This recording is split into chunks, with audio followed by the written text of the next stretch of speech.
শুক্রবার বেলা ১১টায় ভারতের কমিউনিস্ট পার্টি মার্ক্সবাদী জামিনী মজুমদার ভবনে এক সাংবাদিক সম্মেলন করলেন।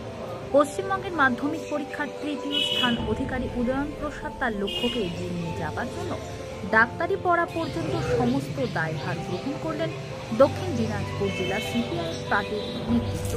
উপস্থিত ছিলেন সিপিএম পার্টির ভারপ্রাপ্ত সম্পাদক নন্দলাল হাজরা, পার্টির জেলা সম্পাদক মণ্ডলীর সদস্য গৌতম গোস্বামী, সম্পাদক মণ্ডলীর সদস্য কল্যাণ দাস সহ পার্টির নেতৃত্বরা। পুরোটা আমাদের পার্টি বহন করবে এবং আমাদের রাজ্য সম্পাদক কমরেড মোহাম্মদ সেলিম এটা ঘোষণা করে দিয়েছে, যাবতীয় খরচা আমাদের পার্টি রাজ্য পার্টি বহন করবে।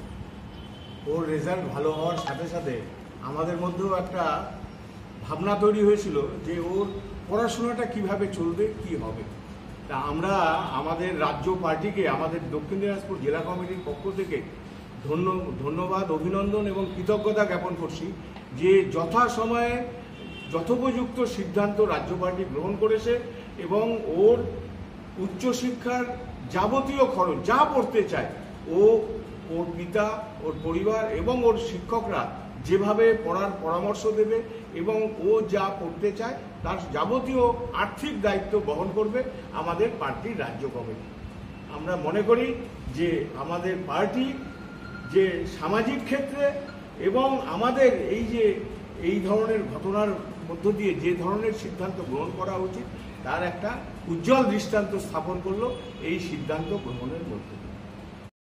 যে গতকাল মাধ্যমিকের রেজাল্ট প্রকাশিত হয়েছে এবং এই রেজাল্টের মধ্য দিয়ে আমাদের পার্টি অফিসের কর্মী উমেশ প্রসাদ তৃতীয় স্থান অর্জন করেছে।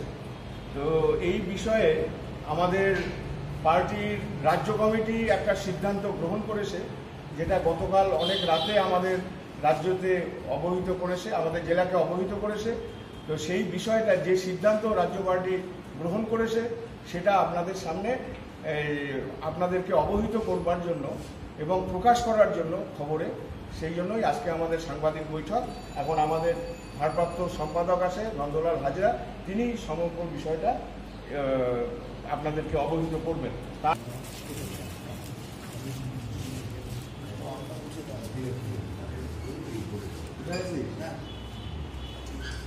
আচ্ছা ঠিক আছে।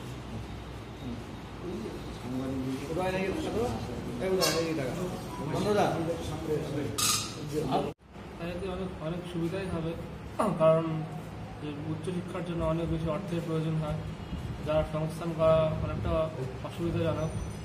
তাই এতে আমার অনেকটা সুবিধা হবে এবং আমি এই কারণে আমার সকলকে কৃতজ্ঞতা জানাই। কিন্তু ডাক্তারি পড়তে চাই, হ্যাঁ, তো সেই ক্ষেত্রে ডাক্তারি পড়তে গেলে নানাভাবে তোমার অনেকভাবে টিচার থেকে আরম্ভ করে অনেক কিছু প্রয়োজন। হ্যাঁ, তোমার কতটা সুবিধা? সুবিধা তো হবেই, অনেক প্রয়োজন হয় শিক্ষকদের। আমি প্রথম থেকে শিক্ষকদের স্নেহ পেয়েছি, আশা করছি ভবিষ্যতে সেটা বজায় থাকবে।